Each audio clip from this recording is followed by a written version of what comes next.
አሜን።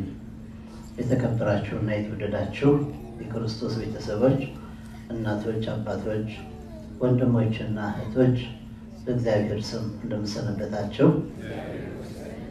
አይሰማኝም ድምጻችሁ እንደምናደራችሁ እንደምናረፈዳችሁ በምህረቱ በቸርነቱ በረድኤቱ በጸጋውና በፍቅሩ የጠበቀን ለዚህች ዕለትና ሰዓት ያደረሰን እንድናመሰግነው እንድናመልከው እንድናገለግለው የፈቀደልን ቃሉን እንድንሰማ ለክብሩ እንድንዘምር በፍቅር እንድንሰበሰብ የረዳን አምላካችን እግዚአብሔር በፍጥረት ሁሉ አንደበት ቅዱስ ስሙ የተመሰገነ ይሁን። ዛሬ እንደ እግዚአብሔር ፈቃድ የምንማረው በቅዳሴው ሰዓት በተነበበው ወንጌል ላይ ነው። የተነበበልን ወንጌል የማቴዎስ ወንጌል ምዕራፍ 22 ከቁጥር 1 ጀምሮ ነው። ሁለት ክፍል ነው ያለው። የመጀመሪያው ክፍል እንደ እግዚአብሔር ፈቃድ ዛሬ እንማራለን። ሌላው ደግሞ እግዚአብሔር ሲፈቅድ እንደ እግዚአብሔር ፈቃድ በሕይወት ብንኖር በጤና ብንቆይ እግዚአብሔር ሌላ ዕድል ቢሰጠን ሌላ ጊዜ እንማራለን። የመጀመሪያውን ክፍል ዛሬ እናያለን። የነበራችሁ ሰዎች ሲነበብ ሰምታችሁታል። ዘግይታችሁ የመጣችሁና ያልሰማችሁት ካላችሁ ያው ባጭሩ ተርከዋለሁ። የማቴዎስ ወንጌል ምዕራፍ 22 ከቁጥር 1 በዚህ ምንባብ ውስጥ የምናገኘው ኃይለ ቃል ለልጁ ሰርግ ትልቅ ድግስ የደገሰ አንድ ንጉስ ነበረ። ንጉስ ልጁን ሲድር እንደ ሀብቱ ብዛት እንደ ንጉስነቱና እንደ ታላቅነቱ መጠን ትልቅ ድግስ ደገሰ። ድግሱንም አዘጋጅቶ እንዲዘጋጅ አድርጎ ከጨረሰ በኋላ መልእክተኞቹን ላከ። ወደ ወዳጆቼ ናቸው በልጄ ሰርግ ላይ በደስታዬ መገኘት አለባቸው፣ የደስታዬ ተካፋይ መሆን አለባቸው ብሎ ያመነባቸውን ወዳጆቼ ብሎ የሚጠራቸውን ሰዎች በሰርጉ ላይ እንዲገኙና የደስታው ተካፋይ እንዲሆኑ እንዲበሉ እንዲጠጡ ከሱ ጋር ደስ እንዲላቸው ጥሪ አስተላለፈ። መልእክተኞቹም ንጉሱ እንዳዘዛቸው ሄዱ። ወዳጆች ለተባሉት ሰዎች የንጉሱን ጥሪ አስተላለፉ። የሚያሳዝነው ነገር እዚህ ላይ ነው። ንጉሱ ወዳጆቼ ብሎ አክብሮ የጠራቸው እነዚያ ሰዎች ንጉሱ እንዳከበራቸው እነሱ አላከበሩትም። ንጉሱ እንደወደዳቸው እነሱ አልወደዱትም። እሱ እንደጠራቸው እነሱ ጥሪውን አልተቀበሉም። ምክንያት እየፈጠሩ ጥሪውን ሳይቀበሉ ቀሩ። ወደ ሰርጉ ሳይመጡ ቀሩ። እንደውም ይላል አንዳንዶቹ እሱንም ናቁት፣ መልእክተኞቹንም አንገላቷቸው፣ ገደሏቸው። እንዴት አይነት ጥጋበኞች ናቸው! ንጉሱ አክብሮ ሰርግ ቢጠራቸው ጥሪውን ማቃለል አንድ ነገር፣ እንደገና መልእክተኞቹን አንገላቷቸው የገደሏቸውም አሉ። ንጉሱ ተቆጣ። መጥተው ሲነግሩት እንዳልመጡ አገልጋዮቹ እንዳንገላቱና እንደገደሉ ሲሰማ ተቆጣ። እነሱም እንዲገደሉ እነሱ የሚኖሩበትም ሀገር በእሳት እንዲቃጠል አዘዘ። ይህን ትእዛዝ ሰጥቶ አገልጋዮቹን ድጋሚ ላካቸው። እንግዲህ የጠራናቸው የታደሙት የማይገባቸው ሆኑ አለ በሐዘን። የትምህርታችን ርዕስ ይሄ ነው። የታደሙት የማይገባቸው ሆኑ። የታደሙት ማለት የተጠሩት ማለት ነው። የታደሙት ወይም የተጠሩት የማይገባቸው ሆኑ። የትምህርታችን ርዕስ ይሄ ነው። በደንብ ያዙት። እንግዲህ የተጠሩት የማይገባቸው ስለሆኑ ድግሱ ተደግሷል። መበላሸት የለበትም። የሰርጉ ፕሮግራም ተይዟል። መሰረዝ አይችልም። ስለዚህ ወደ መንገድ ሄዳችሁ በአራቱ ማዕዘን የሚተላለፉትን ወጭ ወራጁን፣ ትንሽ ትልቁን፣ ወንድ ሴቱን፣ መንገደኛውን ሁሉ ቢሆን ጥሩልኝ አለ። እነሱም ወጥተው ንጉሡ እንዳዘዛቸው መንገደኛውን ሁሉ ጠሩ። ወዴት? ወደ ንጉሡ ልጅ ሰርግ። ይህን ጥሪ የሰሙ ሁሉ በደስታ መጡ። የሰርጉን ቤት አዳራሹን፣ የተዋበውን አዳራሽ ሞሉት። ንጉሥ ወይ እንደ ቃልህ አድርገናል፣ ሕዝቡን ሁሉ ጠርተናል፣ ሁሉም ገብተዋል፣ አዳራሹ ሞልቷል፣ ማየት ትችላለህ አሉት። ንጉሡ ደስ ብሎት መጣ። በሰገነቱ ላይ ቆሞ አየ። እውነትም አዳራሹ ሙሉ ነበር። በመካከላቸውም እየተዘዋወረ በሰርጉ ቤት አዳራሽ ውስጥ የተቀመጡትን እያንዳንዳቸው ቃኛቸው፣ አያቸው። ድንገት ግን የአንድ ሰው ሁኔታ ትኩረቱን ሳበው። ጠጋ ብሎ አየው። ያ ሰው ለሰርግ ቤት የሚገባ ልብስ አልለበሰም። ያ ሰው ከነ ቆሻሻው ነበር፣ ከነ እድፉ ነበር፣ ከነ ቡትቶው ነበር። ድሪቶውን እንደለበሰ ከነ ቆሻሻው ነበር በዚያ ሰርግ ቤት ውስጥ የተቀመጠው። ንጉሡ በመገረም ወደ እሱ ቀረብ ብሎ ምን ነው ወዳጄ፣ የሰርግ ልብስ ሳትለብስ እንዴት በዚህ ሁኔታ እዚህ ውስጥ ገብተህ ትቀመጣለህ? ምን ነካ? ድፍረት ነው? ንቀት ነው? የንጉሥ ልጅ ሰርግ አይደለም እንዴ? እንዴት እንዲህ ብለህ ደፍረህ ገብተህ እዚህ ተቀመጥክ? ሰውየው የሚመልሰው ነገር አልነበረው።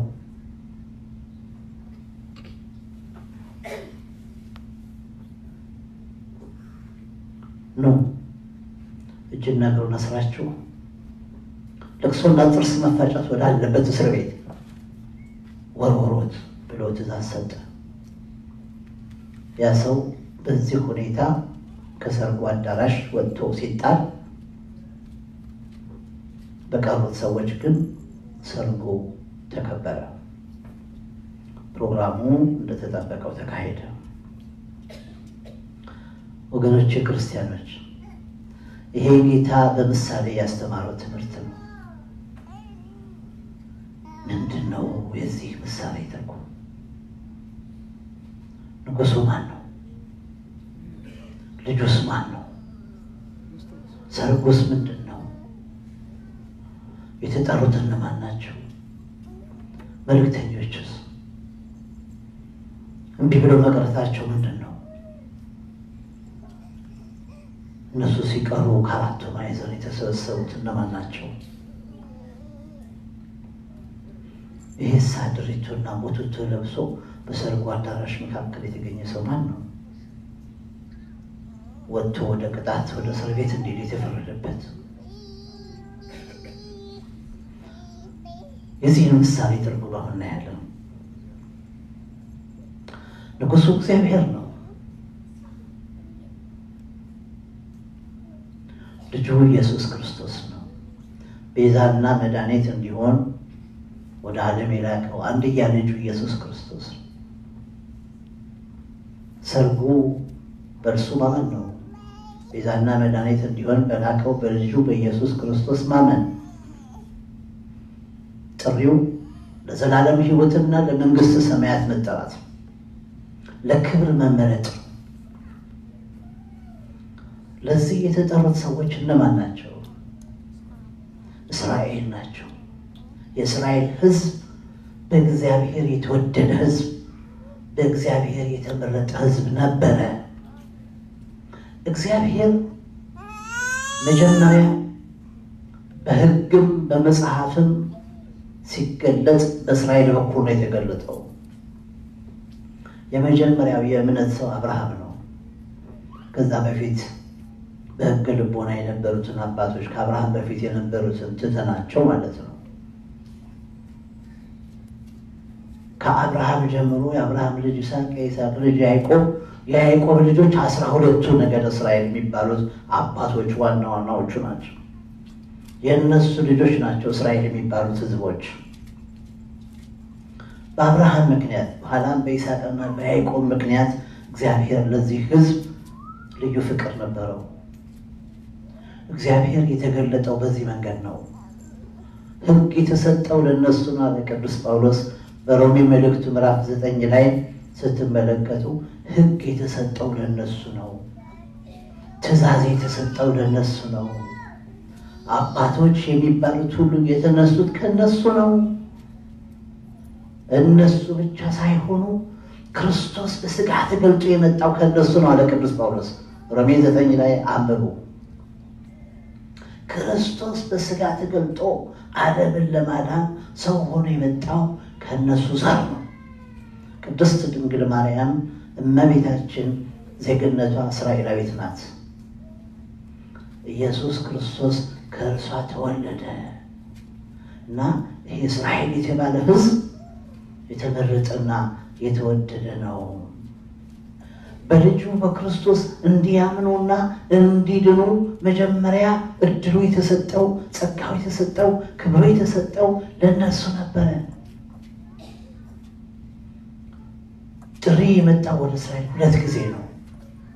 መጀመሪያ በብሉይ ኪዳን ዘመን ከኃጢአት፣ ከክፋት፣ ከርኩሰት፣ ከጣዖት ርቀው የእግዚአብሔር ልጆች እንዲሆኑና በወደዳቸው በእርሱ ደስ ብሏቸው ከእሱ ጋር እንዲኖሩ እግዚአብሔር እድል ሰጣቸው።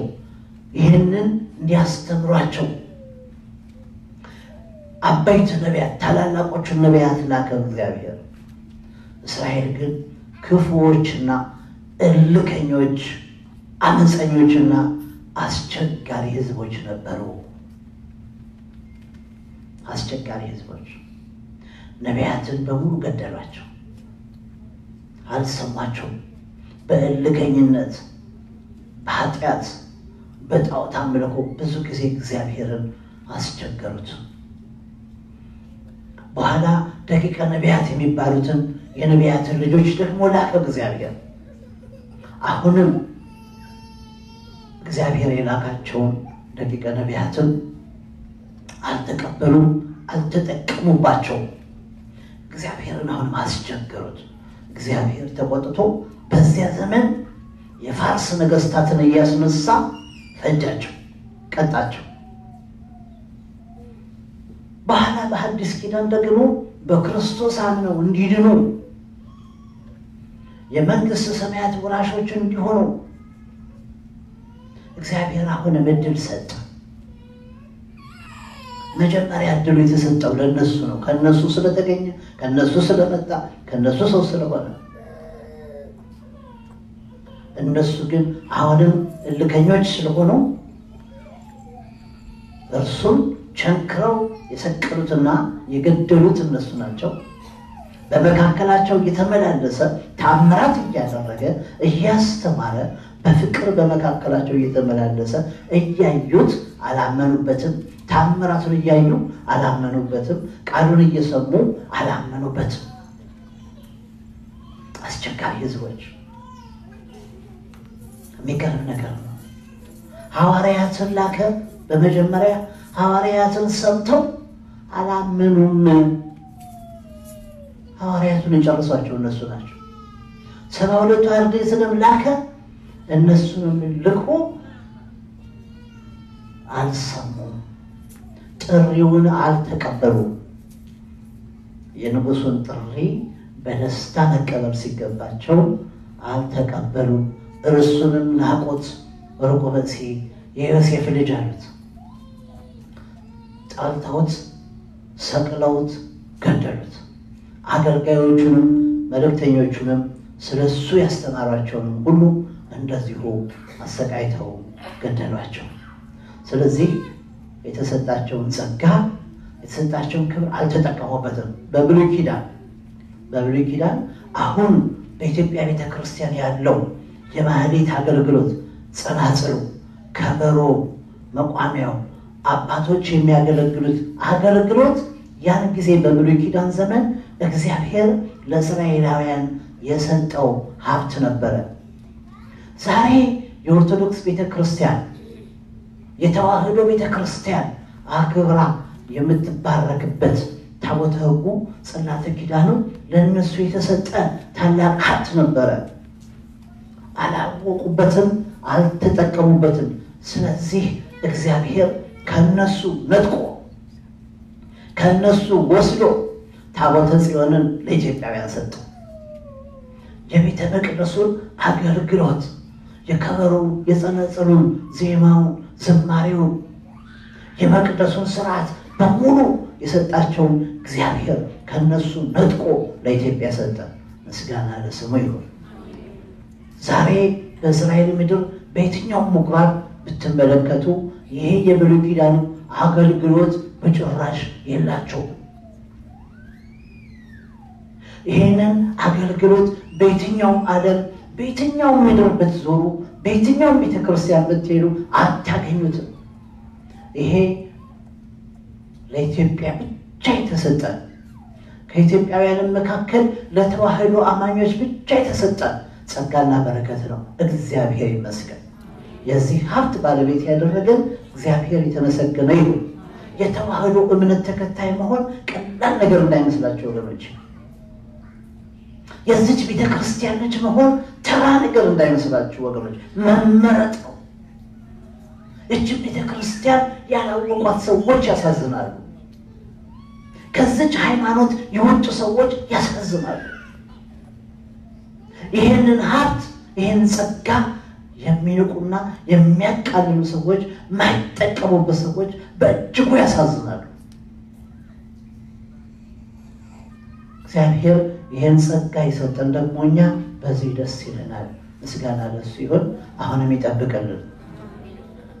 አሁን እንኳን እያማራቸው መሰለኝ ከበረውንም መቋሚያውንም ይዘው ሲጃጃሉ እየታዩ ነው። ይጃጃላል። አያምርባቸው፣ አያውቁበትማ። ሙያ ያለው እኮ ከበረው ሙያ ያለው፣ መቋሚያው ሙያ ያለው፣ ጸናጽሉ ሙያ ያለው ዝም ብሎ አይደለም። አማራቸውና ይዘው ሲወላገዱ ይታያሉ።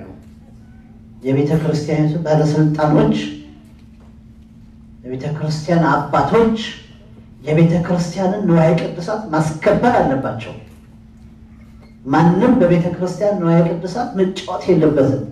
ጸናጽሉ የተዋህዶ ቤተ ክርስቲያን ሀብት ነው። መቋሚያው ከበረው የተዋህዶ ቤተ ክርስቲያን ሀብት ነው። ቤተ ክርስቲያኗን ጥለው የወጡ ሰዎች በዚህ ሀብት መቀለድ የለባቸው። ቤተ ክርስቲያኗን ጥለው የወጡ ሰዎች ቆብ አድርገው የቤተ ክርስቲያኑን ልብስ ለብሰው የቤተ ክርስቲያን መስቀል ይዘው ይታያሉ። ቤተ ክርስቲያኗን ጥለው ከወጡ መውደድ ከነሁለመናው በጥላትን እንደዚያው ልብሷን አውልቀው ማስረከብ፣ ቆባቸውን አውልቀው ማስረከብ፣ መስቀላቸውን አስረክበው መሄድ፣ ባዶ እጃቸውን ነው መሄድ ያለባቸው። ሁለት ነገር መምረጥ አይቻልም። ከኖሩ እንደሚገባ መኖር ነው። ከወጡ ደግሞ ሁሉ ነገር ጥሎ መውጣት ነው። እና የዚች ቤተክርስቲያን ልጆች የሆናችሁ ወገኖቼ ደስ ይበላችሁ።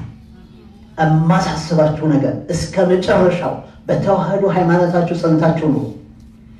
የመጨረሻው ዘመን ስለሆነ ብዙ ነገር ልታዩና ልትሰሙ ልትፈተኑ ትችላላችሁ። የሆነው ነገር ይሁን በቃ ተዋህዶ እምነታቸው ንጽሕት ቅድስት እንከን የሌለባት ናት። ቤተክርስቲያናችንን ሙሉ በሙሉ ይሄናት። ሰው ነው እንጂ ያጣቸው የጎደላት ሌላ ነገር የለም ቤተክርስቲያን።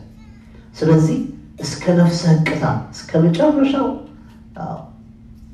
በእምነታችሁ ጽኑ። እግዚአብሔር ዘመናችንን በቤቱ ይጨርስልን፣ ፍጻሜያችንንም ያሳምርልን እና እስራኤል የተሰጣቸውን ሀብት የተሰጣቸውን ክብር የተሰጣቸውን ጸጋ ሁሉ አጡ፣ ተወሰደባቸው። ከዚያስ እነሱ የታደሙት የተጠሩት የተመረጡት የተወደዱት የማይገባቸው ሆነው ስለተገኙ ድግሱ መበላሸት የለበትም። የሰርጉ ፕሮግራም መበላሸት የለበትም። ሄዱና መንገደኛው ሁሉ ጥሩ አለ። ስለዚህ እነዚህ ሰዎች ወጡና መንገደኛውን ሁሉ ወደ ሰርጉ ቤት አዳራሽ ጠሩ። መጽሐፍ ቅዱሳችሁን አንሱ። አንድ የሚገርም ነገር ልናነብ ነው። መጽሐፍ ቅዱሳችሁን አንሱ። በየፊታችሁ አለ። አንድ ለሁለት አድርጋችሁ ጎን ለጎን ሆናችሁ አንብቡ። መጽሐፍ ቅዱሱ ካልበቃ ደግሞ በስልካችሁ ላይ መጽሐፍ ቅዱስ ዳውንሎድ ያደረጋችሁ ሰዎች መጽሐፍ ቅዱስን አውጡና ትንቢተ ኢሳይያስ ምዕራፍ 65 ቁጥር 1 ጀምሮ ያለውን እናነባለን። ኢሳይያስ 65 ቁጥር 1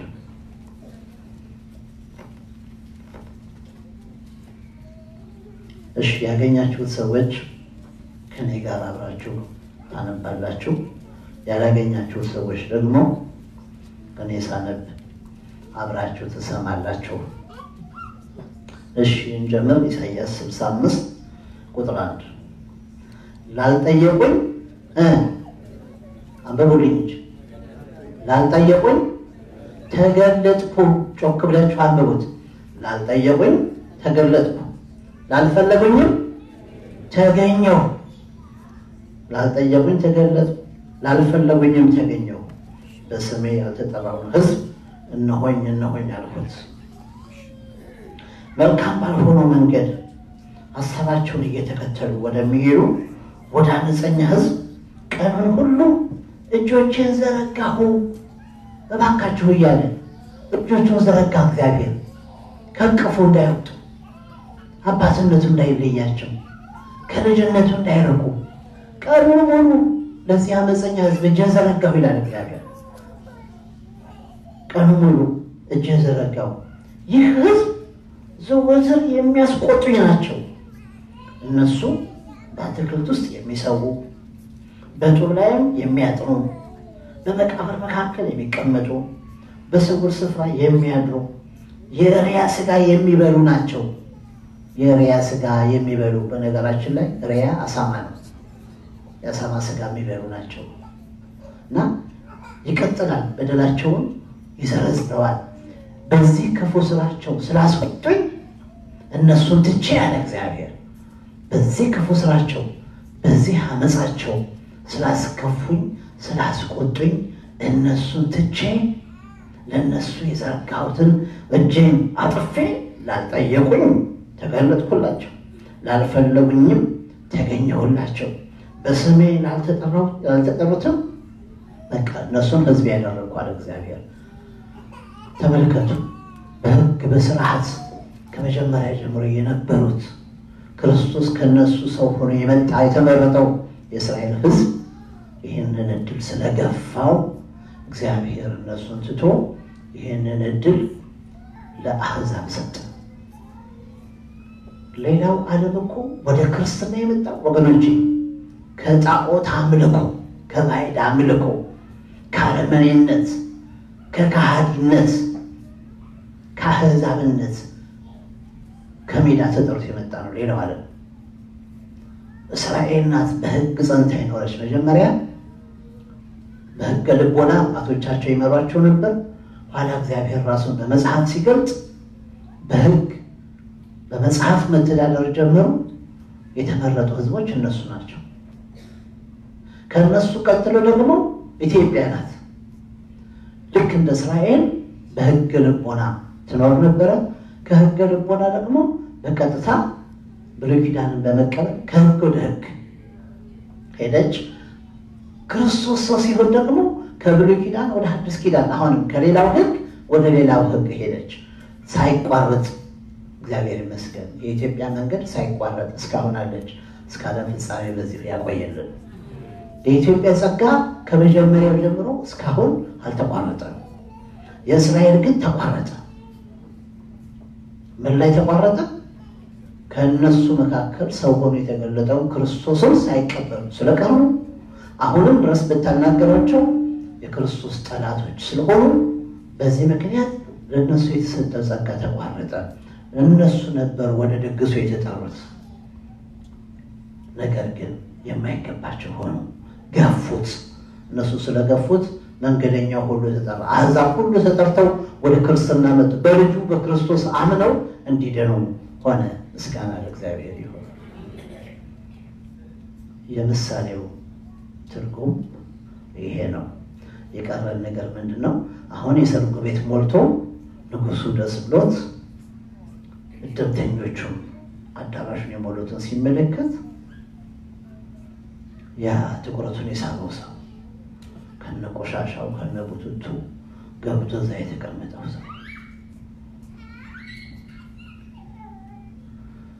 ሌላው የሰርግ ቤት ይህች ቤተክርስቲያን ናት።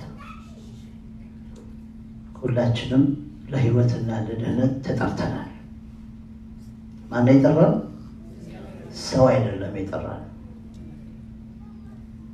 ሰው እንኳን ሲጠራን በባህላችን ጠሪ አክባሪ ብለን እንሄዳለን አይደለም እንዴ? ጠሪ አክባሪ። ሰው ሲጠራን ጥሪ አክብረን እንሄዳለን። በተለይ ደግሞ ትልቅ ሰው ከሆነ የንጉስ ጥሪማ ከሆነ የማይገኝ ነው። የንጉስ ጥሪ የደረሰው ሰው በምንም ታምር አይቀርም። ንጉስ ጠርቶት የሚቀር ሰው ምን አይነት ሰው ነው? የት ሊኖር ነው? ንጉሱ ጠርቷቸው ነው እነሱ የቀሩት እምቢ ያሉት። የነገስታት ንጉስ እግዚአብሔር ሊባርከን፣ ሊያከብረን፣ ልጆቹ ሊያደርገን፣ መንግስቱን ሊያወርሰን በፍቅር ጠርቶናል። አባታችን ጥሪውን ሰምተን ወደ እሱ መምጣት፣ ከእሱ ጋር መሆን፣ የእሱ ልጆች መሆን ከሁላችን ይጠበቃል። ቤተክርስቲያን የሰርጉ ቤት ናት። አሁን ሞልተናታል። እግዚአብሔር ይመስገን። በሰርጉ ቤት በቤተክርስቲያን የተሰበሰቡትን ሁሉ አሁን ንጉሱ መጥቶ በመካከላችን እየተዘዋወረ እየተመለከተን ነው፣ እያየን ነው። የሰርግ ልብስ ያለበሰ ቆሻሻ የለበሰ ሰው በመካከላችን እንዳይገኝ። ቆሻሻው ምንድን ነው?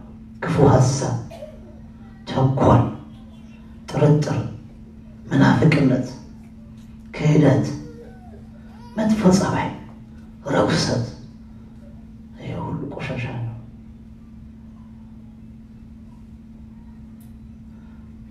ወደ መቅደስ ገብተን የምናገለግል ሰዎች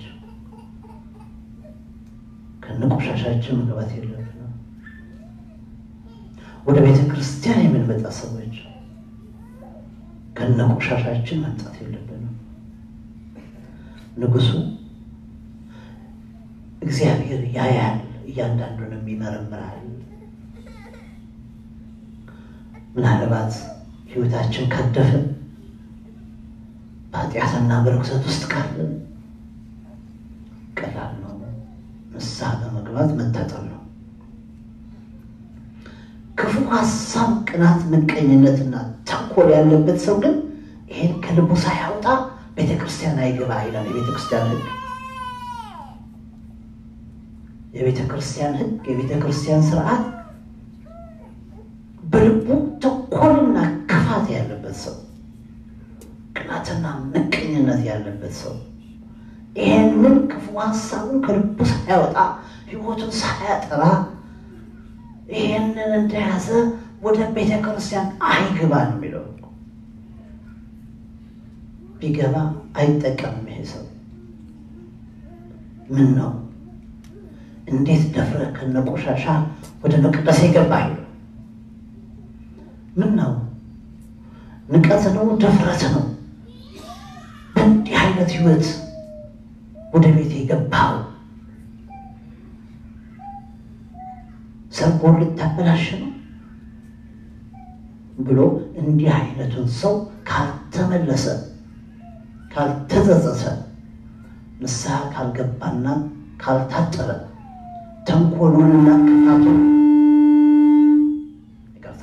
ተንኮሉንና ክፋቱን ካልተወ ይህንን ሰው እግዚአብሔር እጅና እግሩን አስራቸው ወደ ሲኦል ጣሉልኝ ብሎ ያዛል።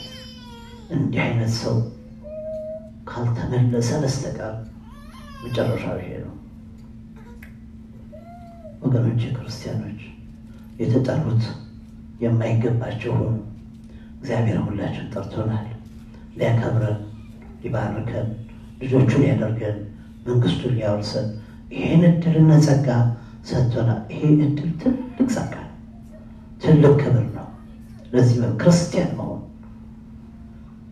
በቃ የመጨረሻው ልዩ እድል ነው። ይሄ እድል ይሄንን እድል በአግባቡ የምንጠቀምበት ከሆነ የእግዚአብሔር ልጆች እንሆናለን፣ እንባረካለን፣ በስጋም በነፍስም እንቀደሳለን፣ ለርስቱም ለመንግስተ ሰማያት እንበቃለን።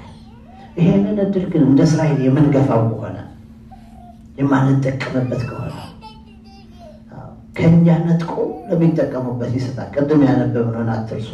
ላልፈለጉኝ ተገለጥኩ ነው ያለው እግዚአብሔር። ለክፉ ሕዝብ እጄን ዘርግቼ ስጠብቀው ዋልኩኝ። ይሄ ክፉ ሕዝብ ግን ስላስቸገረኝ እነሱን ትቼ ላልፈለጉኝ ተገለጥኩ እነሆኝ አልኳቸው። እድሉን ካልተጠቀምንበት እድሉን ከኛ ወስዶ ለሚጠቀሙበት ሰዎች ይሰጣል እግዚአብሔር። የተጠሩት ብዙዎች ናቸው አለ መጨረሻ ላይ። የተጠሩት ብዙዎች ናቸው፣ የተመረጡት ግን ጥቂቶች፣ በእድላቸው የተጠቀሙ